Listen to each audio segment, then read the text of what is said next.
오적 김치하. 이번 영상의 예시인데요.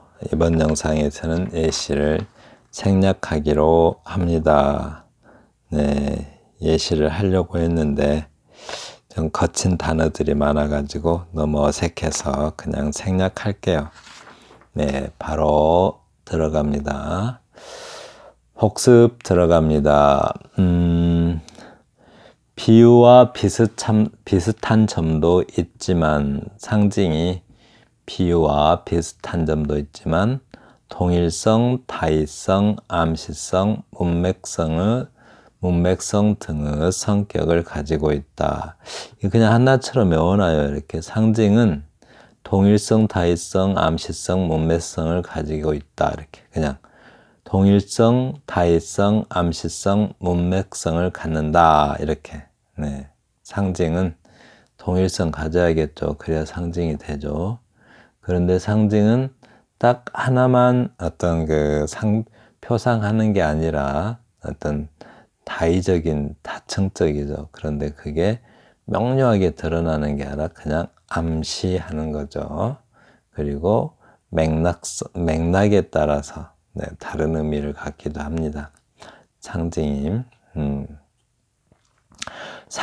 갖는 1차적인 성격은 동일성이다. 이거 아주 중요합니다. 이렇게 상징이 갖는 1차적인 성격은 동일성이다. 동일성에서 상징이 나와요. 이걸로 시 쓰는 것도 좀 다음 영상쯤에서 나옵니다. 다시 많이 다루게 될 거예요. 동일성의 성격만 보자면 상징은 치환은유와 비슷하다. 네, 치환은유와 비슷하다. 동일성의 성격만 놓고 보면, 그러나 치환은유는 1대1 관계인 반면에 상징은 다의성을 가진다. 이렇게 동일성, 다의성, 암시성, 문맥성을 갖는다. 이렇게요. 네. 혹시 지금 이 복습이 이해 안 되신 분은 지난 영상 보시면 돼요. 죽은 상징보다는 생생하게 다가오는 상징을 쓰기 위해서는 이 부분은 꼭 상징이 아니더라도 시 쓰는 모든 사람에게 언제 어디서나 가장 중요하죠. 꼭 상징이 아니어도 상관없죠. 이건 항상 중요한 말이죠. 시적 상상력을 최대한 확장시키는 것이 중요하다. 네, 이거는 뭐 은유에 적용하건 뭐에 적용하건 시를 쓰는 태도에서 가장 중요한 말 아니겠어요? 시적 상상력을 최대한 확대시키는 것이 중요하다라고 합니다. 네. 오늘 다룰 것은 알레고리와 상징인데요. 알레고리, 영어로 allegory라고 발음해요. 이렇게 allegory 이렇게. 근데 알레가 알로스 그리스어인데 다른이란 뜻이고 아고리아가 스피킹이란 뜻이에요. 그래서 알레고리는 본 뜻은 숨기고 딴 이야기하기 이런 뜻이죠. 그러니까 다른 말 하는 거예요. 다른 걸 말하기. 네. 본 이야기는 숨겨놓고 다른 걸 말하기라고 하는 게 이제 알레고리예요. 한국말로 번역할 때는 풍유 또는 우유라고 번역한다라고요. 풍유, 풍자적 비유죠. 우유, 우화적 비유. 네. 이런 것을 알레고리를 이렇게 번역해요.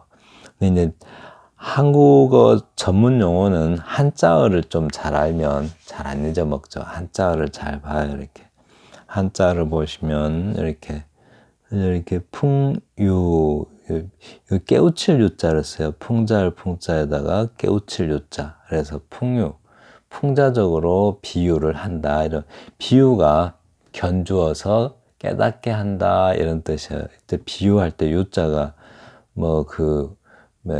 유사하다 할 때 무리 유자 쓰는 거 아니에요. 사람들 잘못 알고 있어요. 다 그걸 유사하다 할 때 쓰는 그 무리 유자를 많이 쓰더라고요. 그런데 그게 아니고 이거는 깨우칠 유자. 이것도 깨우칠 유자예요.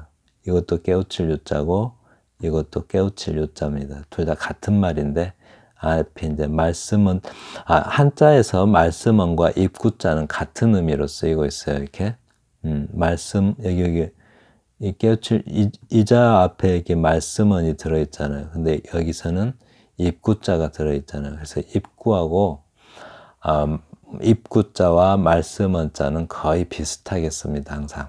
네.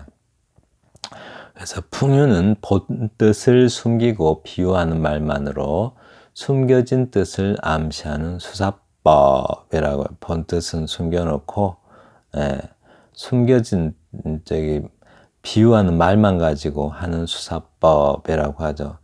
비유법의 하나로 속담이나 격언 따위가 여기에 속한다. 본 뜻은 숨겨놓고 그 비유하는 말만 가지고 한다는 거죠.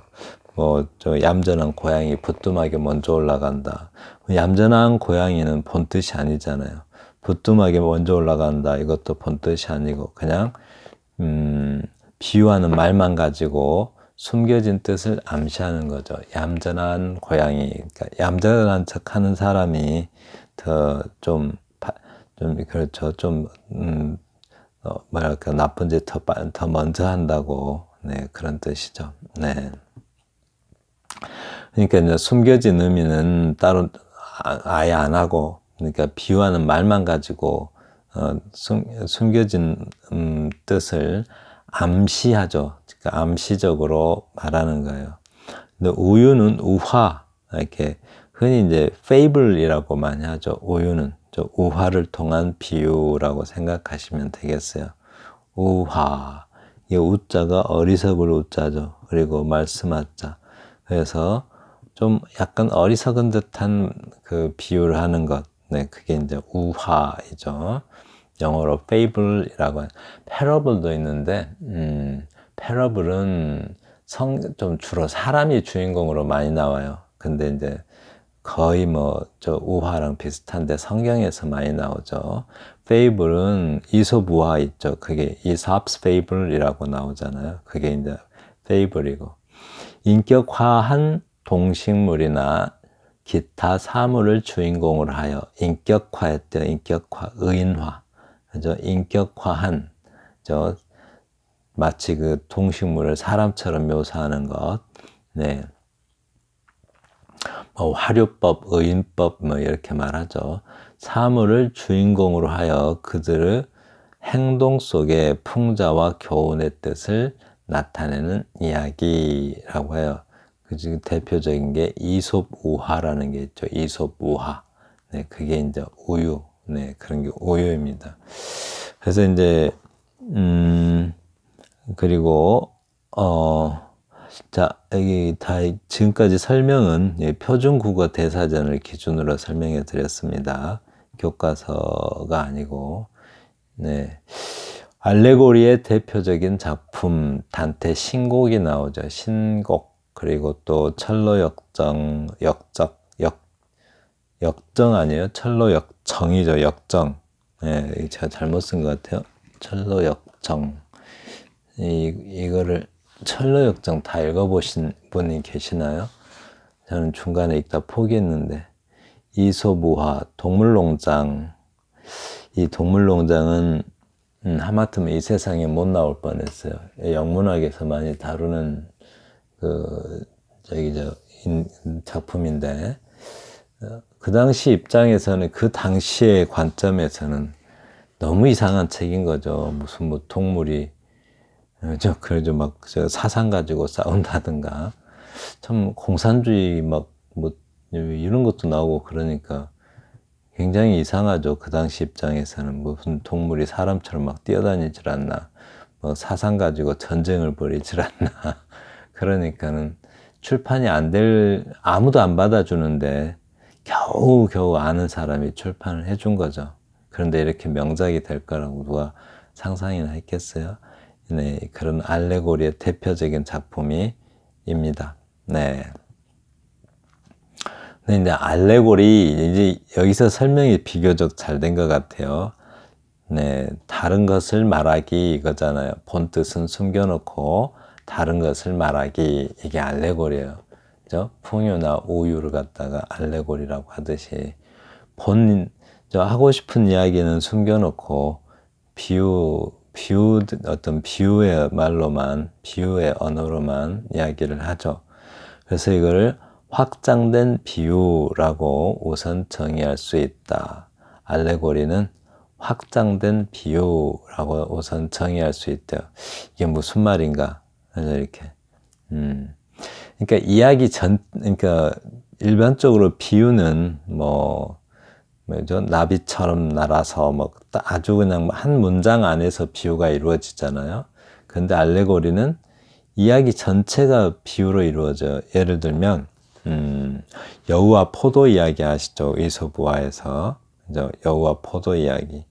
그걸 보면은, 그러니까, 포도를 얻을 수 없는 대상으로 이렇게 딱 비유하는 것은 그냥 비유인데 알레고리라고 할 수가 없죠. 근데 이 이야기 전체가 하나의 비유가 돼요. 예를 들어서 여우가 포도를 따먹으려고 하는데 너무 높아요. 포도가 저 높은 데 있어요. 그래서 여우가 그걸 포기하면서 이렇게 말하죠. 에이, 저 포도 맛도 없을 거야. 쉴 거야. 야, 안 먹고 말아. 이런 식으로 이야기를 하고 떠난다는 이야기인데, 포도는 그냥 얻을 수 없는 대상을 포도에 비유하는 건 그냥 비유죠. 그리고 또,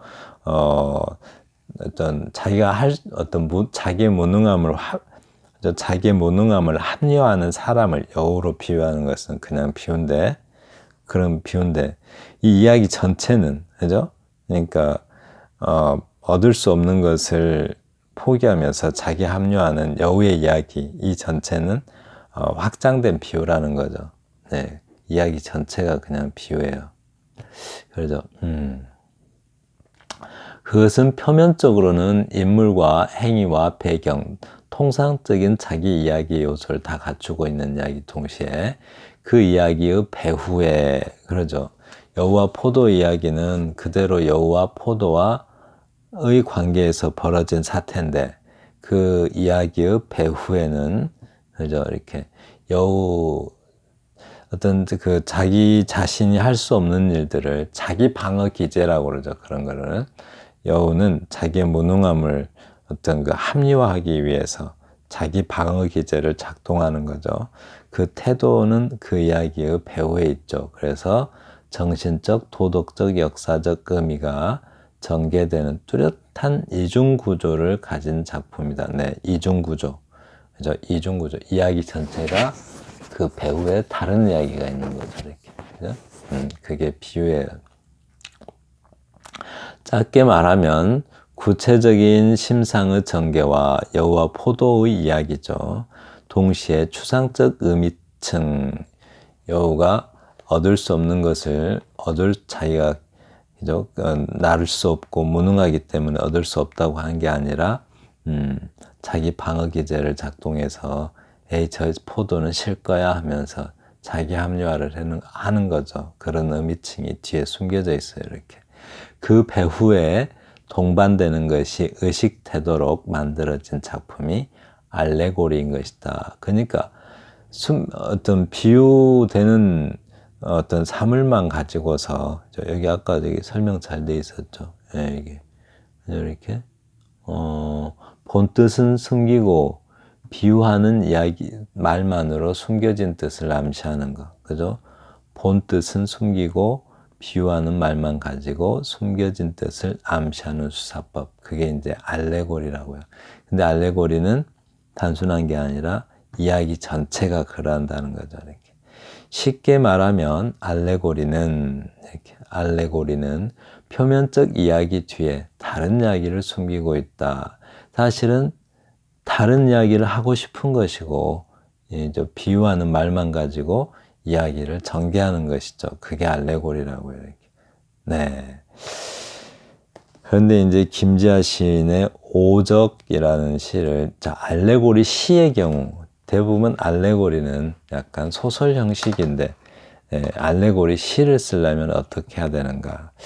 우리가 이제, 오적이라는 김지아 시인의 시인데, 한때 한 시대를 풍미했던 분이죠. 시를 쓰되 좀스럽게 쓰지 말고, 뭐 이렇게 대단히 저기 한 건 아니에요. 그냥 아주 쉽게 썼어요. 아주 이해하기 쉬우니까 그냥 다 이해되실 거예요. 시를 쓰되 좀스럽게 쓰지 말고 똑 이렇게 쓰렸다. 내 어쩌다 붓끝이 험한 죄로 칠전에 끌려가. 저 어디 칠전이라는 그 장소가 있나 봐요. 칠전 하면은 그 뭐랄까 칠 전문으로 다루는 시장을 말하는 것 같은데 여기는 또 매질하는 데인가 봐요. 볼기를 맞은 지도. 이거는 지금 여기 음절수 때문에 붙여놨는데 지가 시간을 나타낼 때는 의존명사니까 이렇게 딱 띄었습니다. 네. 근데 이제 하지 못하다 할 때 지자 납벌과 붙여 쓰죠. 연결음이니까. 그런데 이렇게 시간을 나타낼 때는 지가 의존명사니까 띄었습니다. 그런데 여기서는요, 지금 음보율을 딱딱 지키고 있잖아요. 왜냐하면 이런 시를 음보율 안 지키면 그냥 산문이죠. 이런 시를 음보율 안 지키면 산문 돼버려요. 그래서 산문적 내용으로 시를 쓸 때는 꼭 음보율을 살려주셔야 시의 느낌이 나요. 이렇게. 이래서 이렇게 음보율 때문에 이렇게 붙여놓은 것 같아요. 볼기를 맞은 지도 하도 오래라 삭신이 근질근질. 방정 맞은 조동아리. 손목대기 오물오물 스물스물.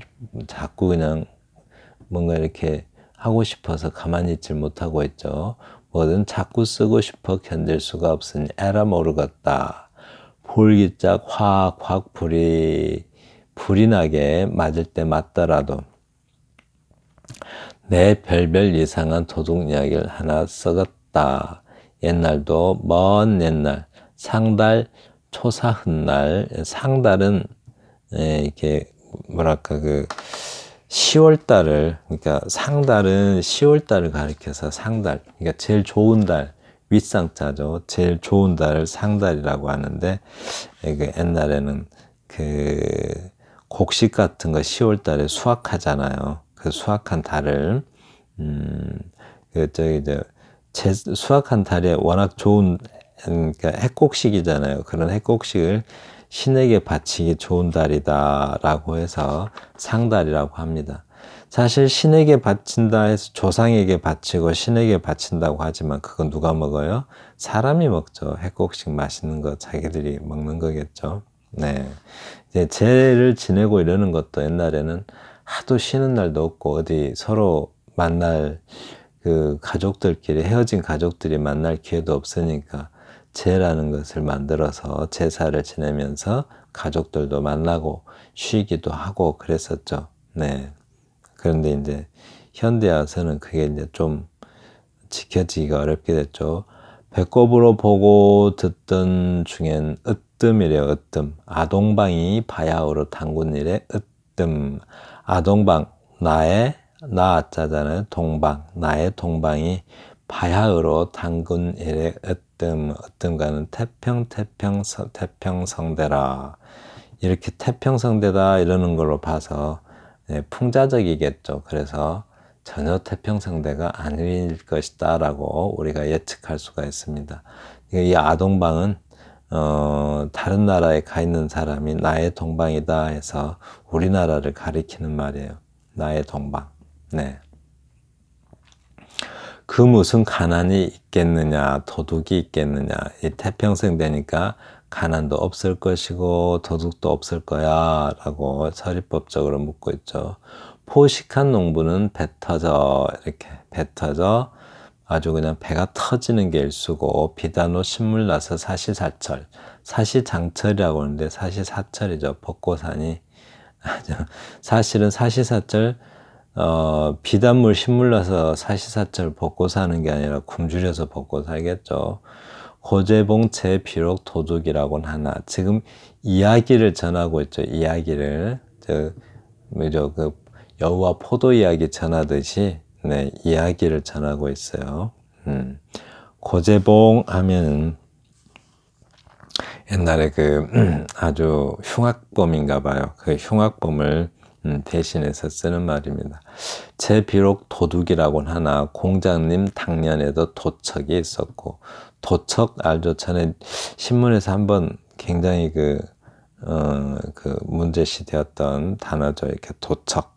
네, 도척의 개라고 해서, 아니, 그 개였던 것 같은데, 그 도척은 그냥 도척은 도둑 이름이죠. 도둑 이름. 근데 옛날에 아주 그 비유적으로 요새 아주 사악한 도둑을 도척이라고 하는데, 공자님 당년에도 도척이 있고, 부정부패, 가렴 주고 아주 이렇게 가혹한 세금을 거두어서 백성을 괴롭히는 걸 가렴주구라고 하죠.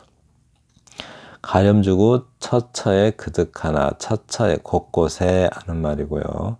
요순 시절에도 사흉은 있었으니, 아주 사악하고 흉측한 사람을 사흉이라고 하죠. 요순 시절에도 사흉은 있었으니, 아마도 현군 양상인들 3살 버릇 도벽이야 여든까지 차마 어찌할 수 있겠느냐. 이제 여기까지는 이렇게 이야기 썼는데, 이제 서울이 나와요. 이제 당대에 있겠어. 예. 이렇게 아주 기습적으로 현 어떤 정권이나 이런 걸 비판하는 거죠. 서울이라 장안 한복판에 5 도둑이 모여 살았겠다라고 하는데, 이 5 도둑은 어떤 을사오적에 빗댄 듯하죠. 5 도둑이니까 을사오적. 근데 이제 현재가 아니라 이 시인 당시의 을사오적은 다들 친일파 기독군들이었죠. 그러니까 우리나라 재벌이나 뭐 국회의원이나 또 뭐 공무원 또는 뭐 이렇게 뭐 장관, 차관, 뭐 별들, 장성들 다 친일파들이었죠. 옛날에 초반에 이승만 정권 때 친일파들을 대거 이렇게 등용을 하죠. 그래서 재산들도 다 부여받고, 아마 그게 무슨 적산불안가 그랬던 것 같은데, 그렇게 해서 재산들을 많이 이렇게 차지하게 되고 기득권이 돼요. 네, 이제 그들을 가리켜서 5 도둑이라고 한 것 같습니다. 네. 남녀 큰 앙덩어리 둥둥 구정물 한강가에 동빙고동, 서빙고동 있고 동빙고동 있죠. 우뚝 북녘 큰 털 빠진 뭐 이렇게 거친 말들이 참 많아요. 그래서 아까 낭송을 안 했습니다. 벗은산 만장 아래 성북동 수유동 뾰족. 네, 벗은 산이려 벗은 산도 벗고 다 벗었어요. 남북간에 어종종 판잣집 다닥다닥, 그 다음에 게딱지 다닥다닥, 코딱지 다닥다닥, 그 위에 불쑥, 장충동 약수동 소슬대문 제멋대로 와장창. 소슬대문은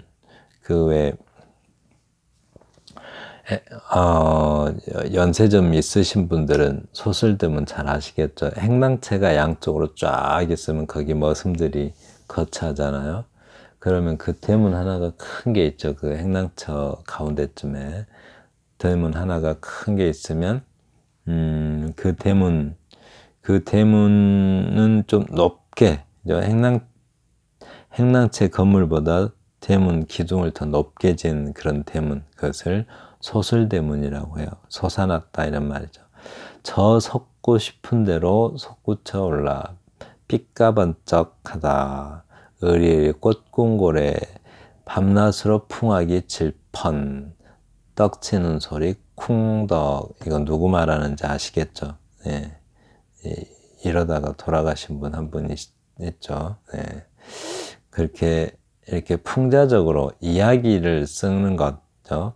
사실은 누군가 실제 어떤 이 이야기 뒷면에는 우리나라 그 기득권 권력층의 부정부패 이야기잖아요. 근데 그게 아니고 딴 이야기 하는 것처럼 다른 말을 막 하고 있어요. 다른 말, 그죠? 이 권력층의 부정부패를 조롱하는 이야기인데, 실제로는 다른 말을 하고 있어요. 그러니까 진짜 본론은 숨기고 비유의 말로만 이렇게 이야기하는 것, 그것을 알레고리다라고 합니다. 근데 알레고리 시는 굉장히 좀 신선하게 쓰기가 좀 어려워요. 네. 이게 이제 담시에 발표된 건데요. 담시라는 게 뭘까? 이렇게. 담시, 이야기시죠. 이야기 담자에, 시자 이렇게 쓸 때. 이야기시인데, 이런 이야기시는 어떤 것인가? 자유로운 형식의 서사시다.